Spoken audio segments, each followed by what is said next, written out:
elections with more than 60 nations that have headed to the polls or are heading to the polls. Among these, India held the largest election in history from April to June with 950 million voters who participated over 7 phases to elect their new government.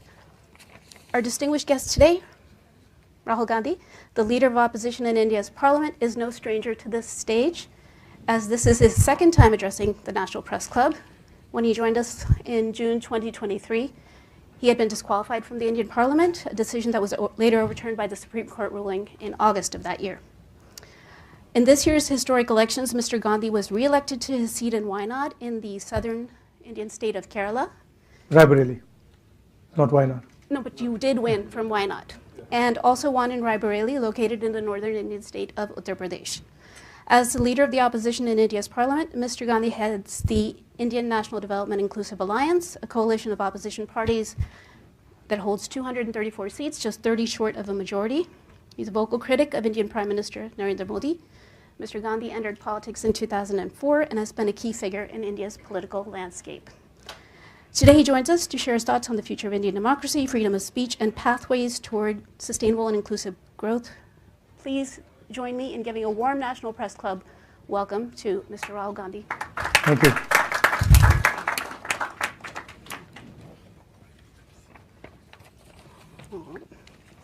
So, Mr. Gandhi, there has been a noticeable shift in public perception of you from being seen as a reluctant politician, if I may, to someone who can confidently handle political debates and navigate complex political issues.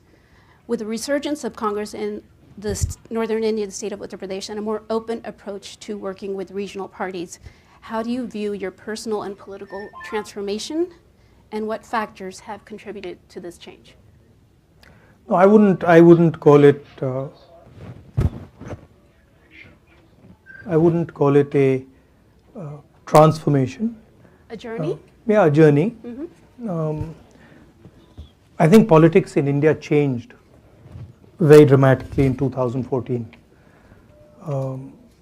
We entered a phase of politics that we haven't seen in India before.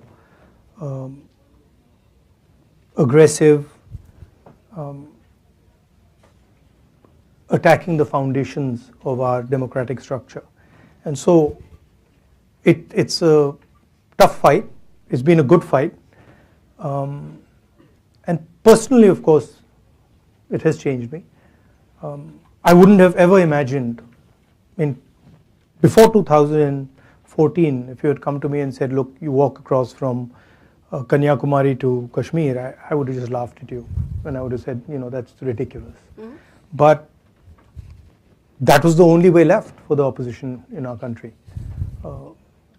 Media was suppressed, institutions were controlled, agencies were attacking the opposition, governments were being overthrown, and we found that literally the only way was to go directly to the people of India. Okay. And that certainly changed me in fundamental ways. Right. So you've done 2 marches across India. One was the Bharat Jodo Yatra, and the other one was the Nyaya Yatra? So no, one march. One march, yeah. Okay. One was on foot. One was on foot. And the other was by car.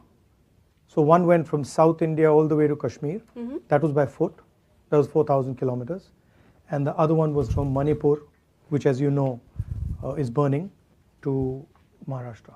Right. You've already sort of answered this, but I still want to ask, what inspired you to take these journeys? Well, at one level, we were forced politically to take, because all the instruments that normally work in a democracy, they just were not working. And the media was not working, the courts were not working, nothing was working. And so we said, okay, let's go direct, and we went, and it worked. It worked beautifully. That was at the political level and at my work level. But as at the individual private level, I always wanted to do it. I always wanted, since I was small, since I was young, I always had this idea that I must, at some point in my life, walk across my country and see what it's about. Well, what an experience, and what a marvelous thing to do. So as leader of the opposition in the Lok Sabha, how do you perceive your role evolving compared to your previous responsibilities? And what new challenges or opportunities do you foresee in this position? I mean, it's an extension of what I did earlier. There's an ideological war taking place in India between the Congress and our partners and the BJP and the RSS. They are two completely different visions of India. We believe in a plural vision, a vision where everybody has a right to thrive. All imaginations are free to roam. An India where you're not persecuted because of what religion you believe in or what community you come from or which language you speak, versus a much harsher centralizing vision. And so that's the landscape, and then we fight on that landscape, defend India's institutions, defend the weaker sections in India, defend the lower castes, defend the tribals, minorities, defend poor people. And after the Yatra, I feel try to become the voice of as many people as you can. So for that you have to go and understand what's going on. You have to go deep into sort of the agricultural world, the conflicts that are taking place there, into the financial system, into the tax system. So you have to, in a sense, go deep into it, talk to people, and then understand deeply what they're saying, and then transmit it. Right. So and at a broader level, provide a vision, India Alliance vision for the country, which is obviously going to be fundamentally different than the centralizing, monopolized vision that the BJP is presenting. Okay, so you touched upon a couple of points. You just mentioned finance and the tax system. You spoke this morning that 17 secretaries take all financial decisions to run the country. No, 70. 70, okay. I'm sorry, 70. Apparently, only 3 of them are Dalits, and only 1 is a member of the minority. Now, all of them are. Well, you've got the numbers wrong, but okay. But this is from the audience. Let's put it that 90% of India okay. is either tribal, lower caste, or Dalit, right, or minority, and their participation in the governance of the country, in the various institutions of the country, in the media of the country is lacking. And so what we propose is a survey to make transparent the reality of how power is shared in India. The caste census. The caste census. Okay. But just to stay on the same topic, all the secretaries are from the administrative service, correct? Now, the US Treasury has economists, the UK Treasury recruits people separately with expertise in economic policy making. But the Indian Finance Ministry is the domain of IAS officers, of which very few understand finance. Will you professionalize the Finance Ministry, liberate it from IAS officers who criticize it, and appoint a Dalit scholar like B.R. Ambedkar as No, I Finance think that, look, the problem is much broader than that. Okay, the problem is about participation of weaker sections of lower castes, in particular Dalits, across the board, right? So I'll shock you by saying that if you were to look at the top 200 corporates in India, and you were to look at their management teams, and you were to look at their CEOs, you wouldn't find anybody from the lower caste. Right, you'd find only people from the upper caste. Same with the Indian media. If you look at media, you'd find that it's the preserve of upper castes. You look at the influencers on social media, you look at the big columnists, you look at the people who control the media infrastructure. Again, it's the same issue, right? So there is a very small percentage of India which is controlling the entire infrastructure. what you're proposing doesn't actually solve that No, problem. I'm not proposing, I'm just asking. Yeah, what you're asking doesn't actually solve that problem. That problem is a much broader problem, and it's the first step in understanding that problem is actually in understanding what the reality is. So what is the participation of lower castes, of tribals, of Dalits in, for example, the corporate world? What is the participation in the media? What is the participation in our bureaucracy? The point I made about the secretaries is that if you look at the Indian government, 70 secretaries basically determine the direction of it, right? And I made this point again and again in the election that 90% of India doesn't have representation among those people. Okay, Right. just as a follow-up, a lot of government posts are lying vacant, and many government agencies are actually hiring people through contract and not as direct hires.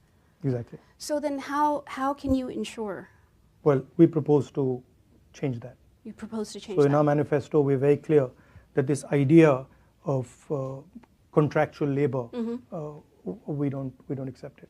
We're going to change it. Right, and many agencies are doing that to also reduce their overhead because of government expenditure. Yes, but that's true. Some of that is happening, but a huge part of it is happening to basically exclude people from lower castes. Because when you look at who are the contractors, they're not lower caste people, right? So the question for me and for the India Alliance is India fair? And we've been now independent for many years. How far have we got? We have a constitution that says India needs to be a fair country. One man, one vote, equal participation for all castes. But as an idea, caste is outlawed. And then when you look at the structure, the idea is very much there. So the first thing we want to understand is what is the extent to this? And that's literally getting data. It's the 21st century. Everybody talks about data. We want data on fairness in India. All right. And once we get data on fairness in India, then we can make policy proposals to correct it. Okay, so India's biggest problem is also unemployment, Yeah. right? So what is your vision, and especially what is your government doing, say in Karnataka, to create large-scale employment opportunities? So I've been saying here in the United States that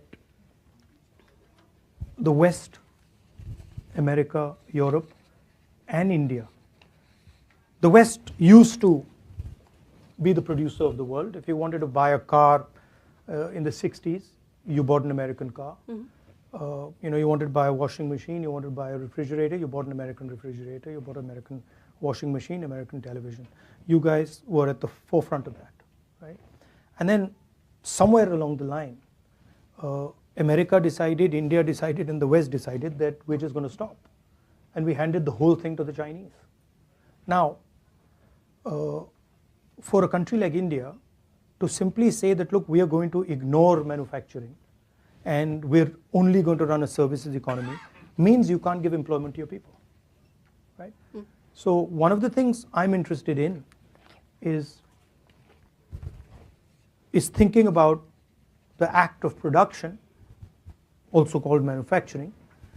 Today, if you look at what most American companies do, look at what most Indian companies, most European countries do, they organize consumption. Uber organizes consumption. Organizing consumption is easy. Organizing production is a completely different ballgame, much more complicated. You have to deal with things when you organize production that you simply don't have to deal with when you organize consumption.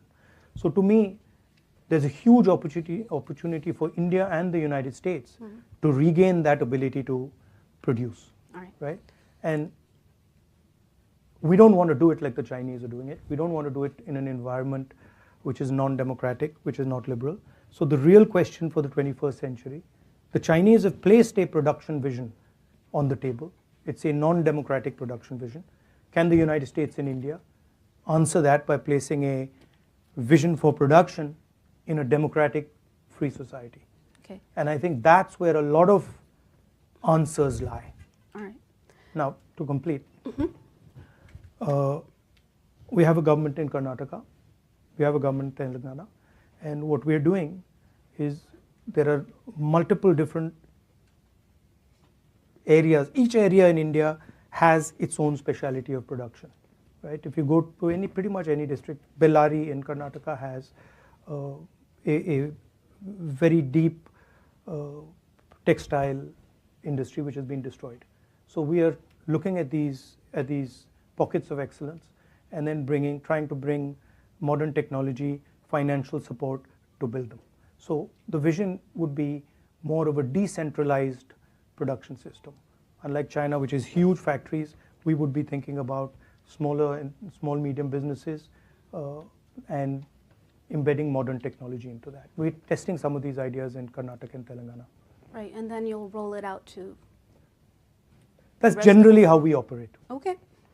All right, so while we touched upon India and the U.S., the India-U.S. nuclear deal led by Prime Minister Manmohan Singh was a landmark step in India-U.S. bilateral relations. What do you see as the long-term prospects for India-U.S. relations, especially in terms of strategic partnerships? You've touched upon it a little bit, but if you could elaborate.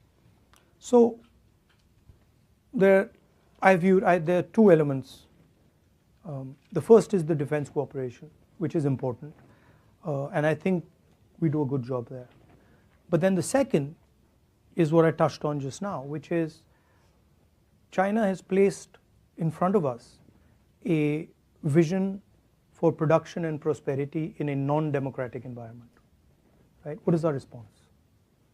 Are we simply going to just sit there and say, okay, China can be the producer of the world and we're not going to do anything? Or do we have a response? What is our response to the Belt and Road, right?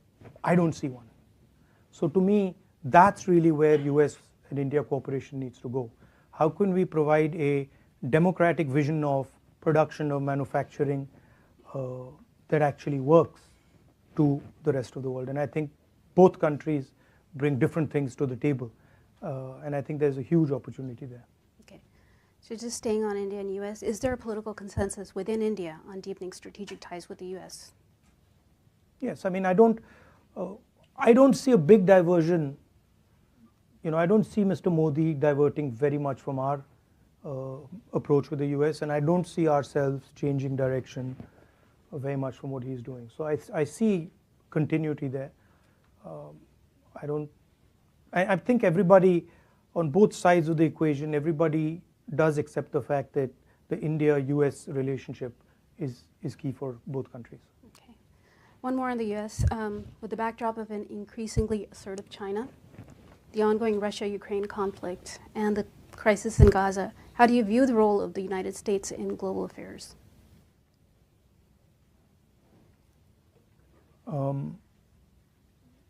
I think you're a very powerful democracy.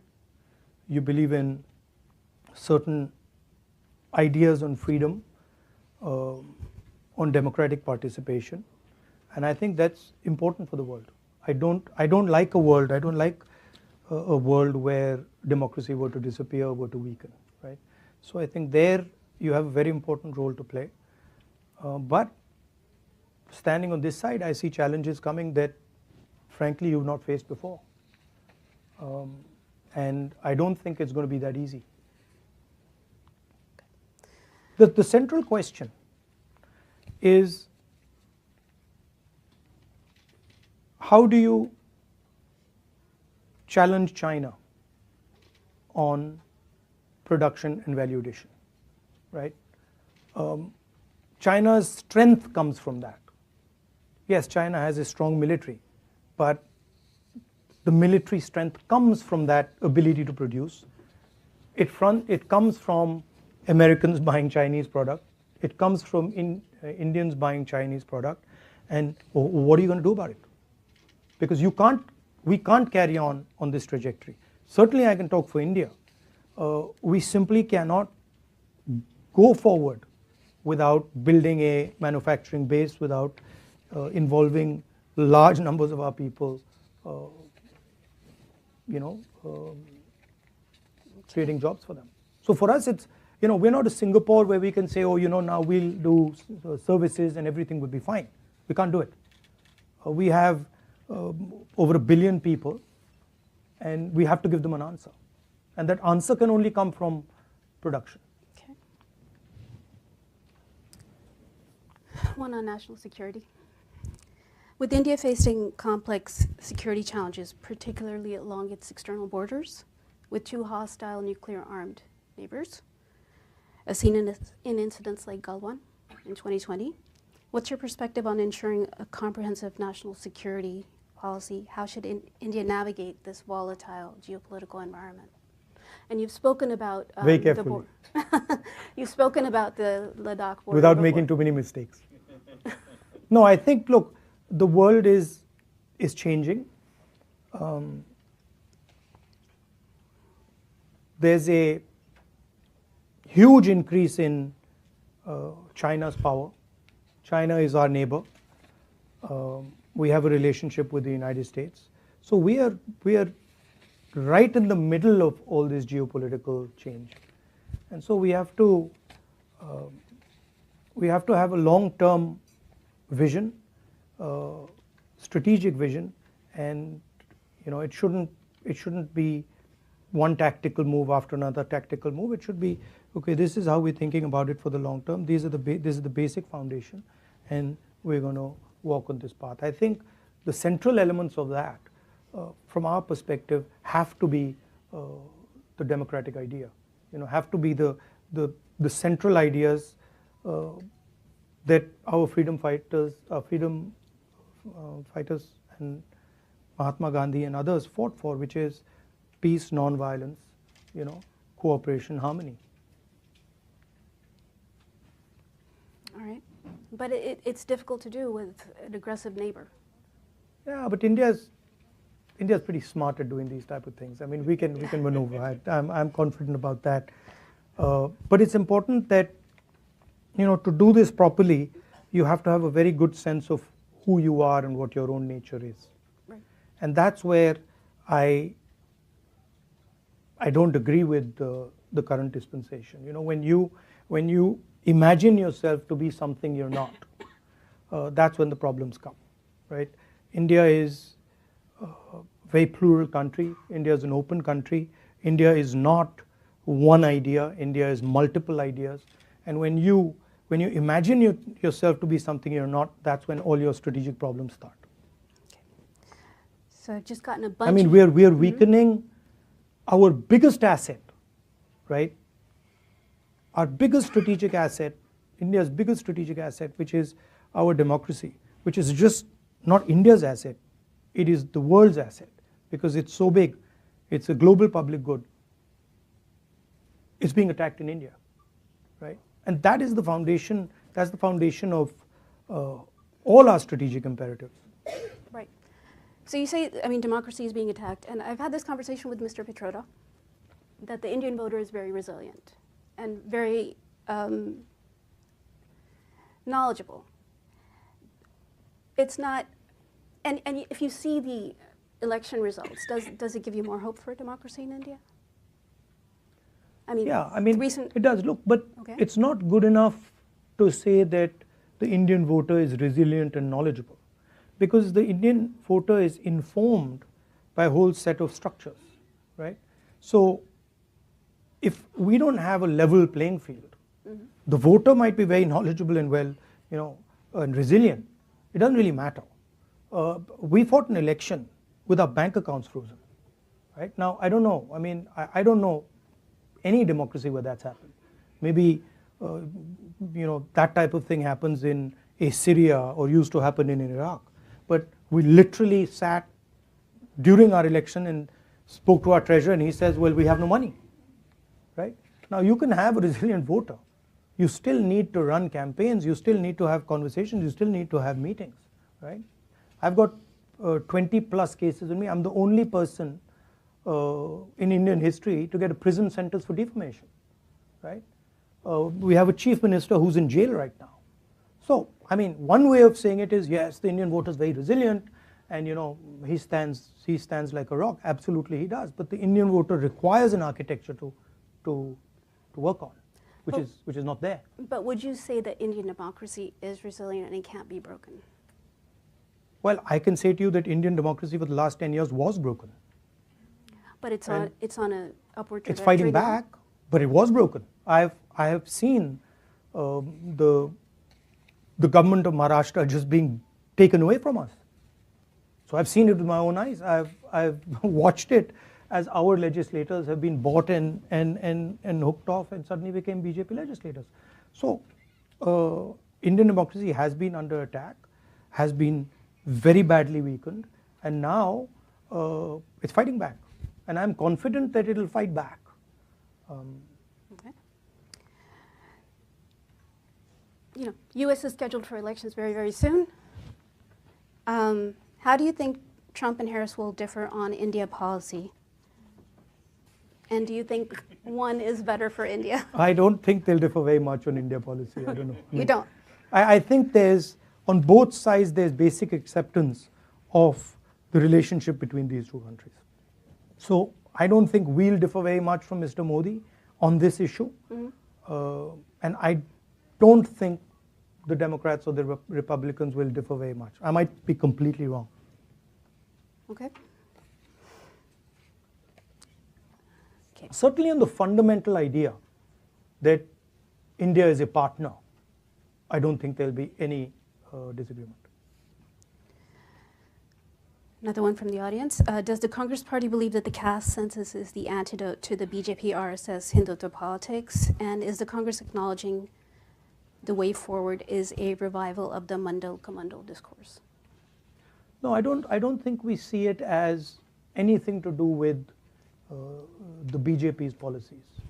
The Congress Party has always, right from even before independence, we've always fought for the idea that India should be a fair country. The idea that all India's citizens should be treated the same way. And so we feel very strongly that there is a very, very deep problem of participation. And we're going to address that problem. I don't see it as a Mandal versus Kamandal issue. And what we're saying is different than the idea of only reservations.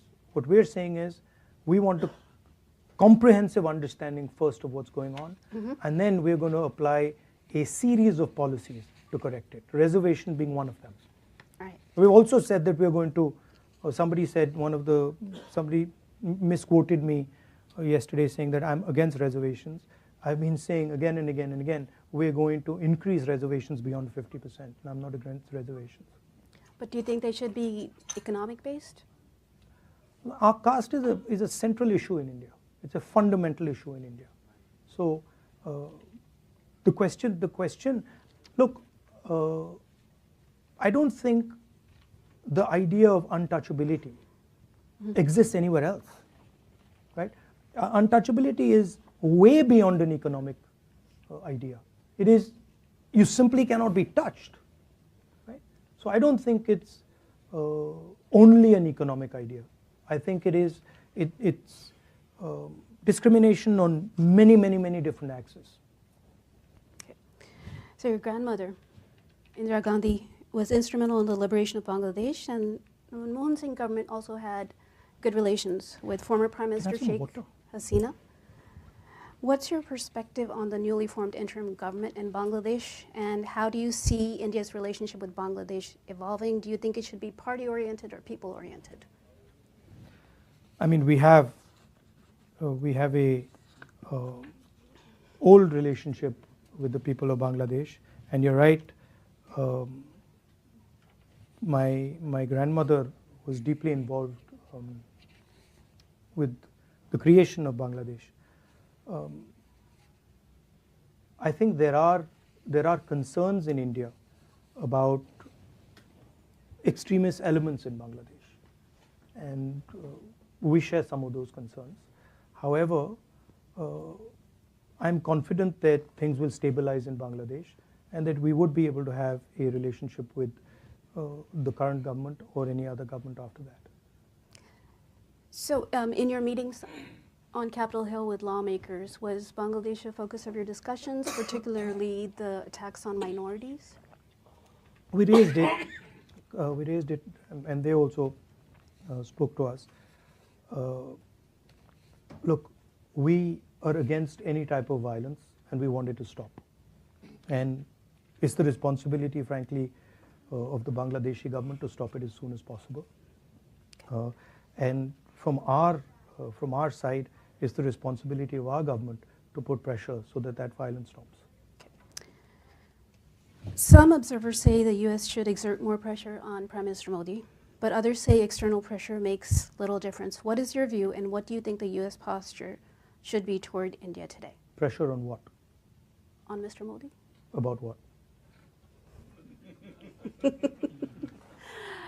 About whatever the criticisms are against What Mr. What are they?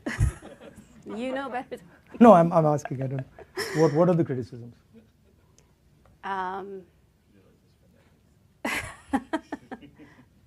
It's interesting you can't say it.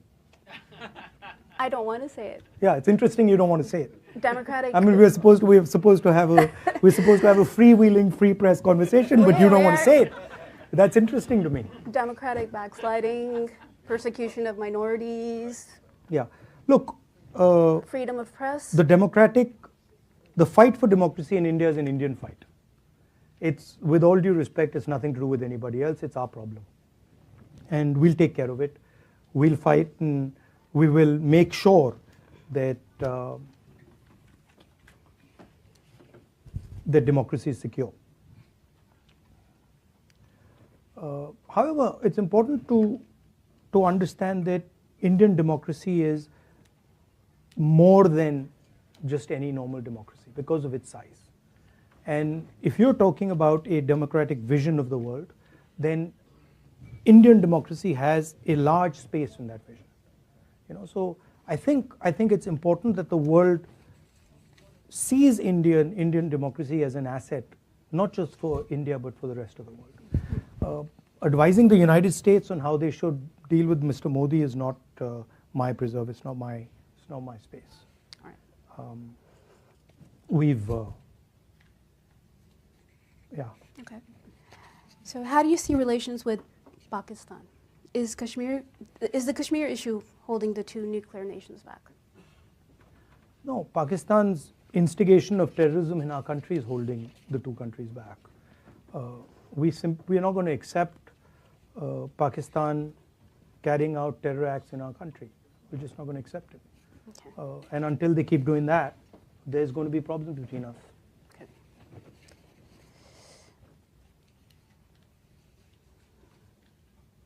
All right. I have a question from the audience, and they've requested कि आप हिंदी में जवाब दीजिए. ठीक है. ठीक है. सवाल मैं इंग्लिश में पूछती हूँ. What is your stand on the Supreme Court judgment on subcategorization of the SC/ST reservation? Experts say it is unconstitutional. इसके बारे में हमारी पार्टी में चर्चा चल रही है और हमने 2-3 ग्रुप्स बैठा रखे हैं जिस पे हमारी ये चर्चा चल रही है. अभी चर्चा जारी है.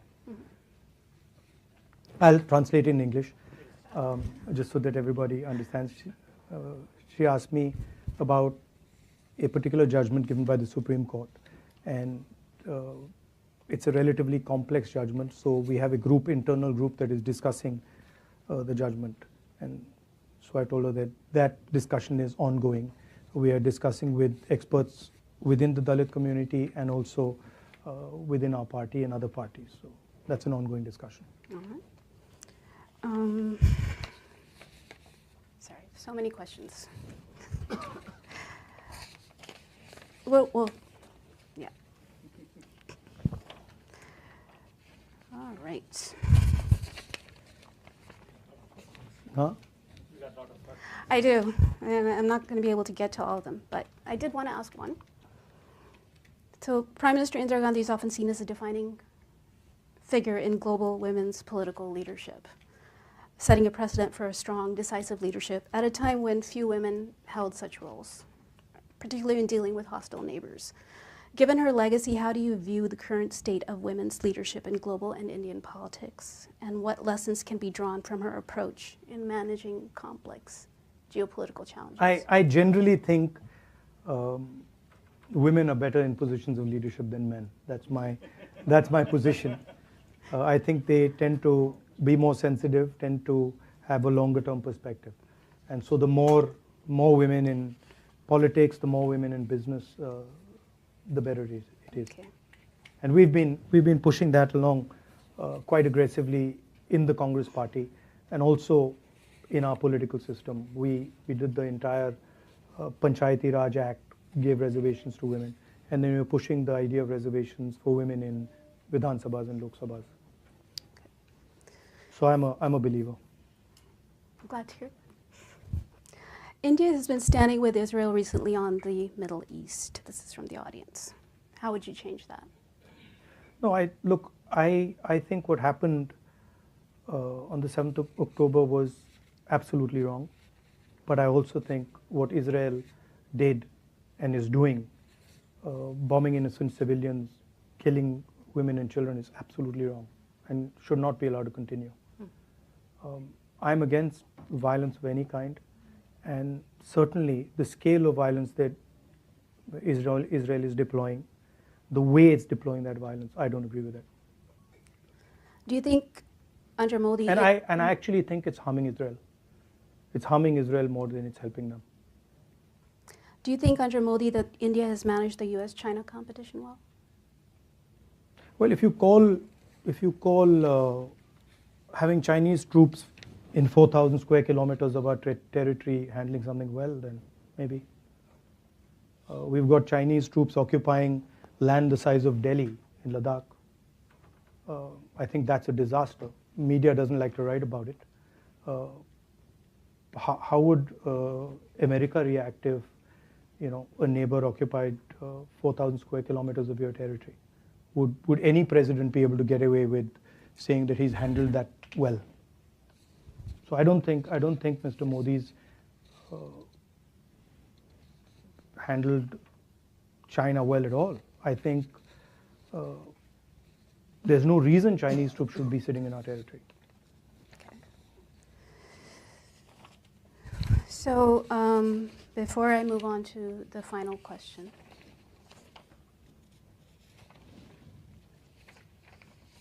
I did want to take a moment. I'm sorry. I have a lot of paper with me. All right.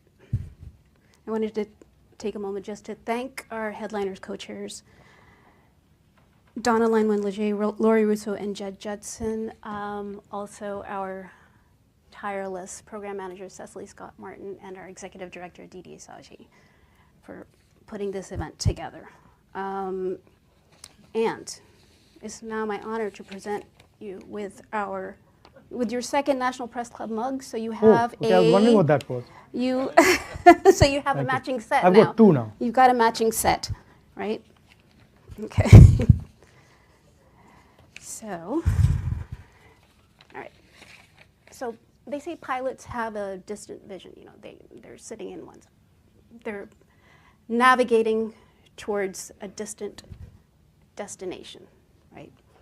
Now, your father, Prime Minister Rajiv Gandhi, had the foresight to introduce computers in India at a time when many doubted its relevance in a country grappling with poverty. But it became a including, by the way, Mr. Vajpayee, the Prime Minister. Yet it became a transformative leap for the nation. And India today is an IT powerhouse and a leading provider of IT services to the world because of Rajiv Gandhi's foresight, right? So you also have a pilot's license, right? Yeah. Okay. As a trained pilot with a visionary outlook. I got it in the United States. As a trained pilot with a visionary outlook, what's your long-term vision for India's future? And what innovative steps do you believe could catapult India forward in a similar manner as your father did with the computer revolution? Well, I think it's more than what is my vision, right? I think what is the vision of the Indian people? I think that's more important, and understanding that and bringing that together is more important. I have my views, but I think what India wants and what India thinks is where a vision should come out of. I really see a huge opportunity for India in rethinking how we produce in the 21st century in a democratic environment. And that would then include AI, it would include robotics, it would include drones, it would include pretty much everything. In order to do that, you would also need to build the infrastructure to do that. So it would include a whole set of things that would make India, in a sense, an alternative producer, an alternative to the Chinese way of doing things. That's one aspect of it, right? The other aspect of it is the fairness. I think there's huge energy locked in inside India, inside the social structure of India, and it's hidden. So India needs to start respecting the skills of its people, the skills of ordinary Indians. And we need to build a system that empowers them and links them to the banking system, provides them the technology to thrive. I think that for me is important. And the idea of caste, the idea of unfairness, the idea that you have two business people who control the entire Indian business system. The fact that you have, they own, Mr. Adani owns airports, ports, the agricultural system, silos, the defense industry, everything. This is causing a lot of damage to India's productivity. So thinking about these things and making India a fairer place. If you ask me how would you define success, if I could make India even slightly fairer, I would say I've been quite successful. And at another level, where I think we've been successful already, is fighting the idea of anger and hatred. The fact that our opposition, the RSS and the BJP, divide India, make one religion fight with another religion, spread hatred, spread anger, and providing an antidote to that. Introducing the word love into the conversation, which we did in the Bharat Jodo Yatra, and we did very successfully. I think that's a very powerful step. And so pushing that further, deepening that, ideas of respect, humility, affection for all religions, I think that is something that we're going to push. And it's worked. I mean, we can see even the effect on our Prime Minister was phenomenal.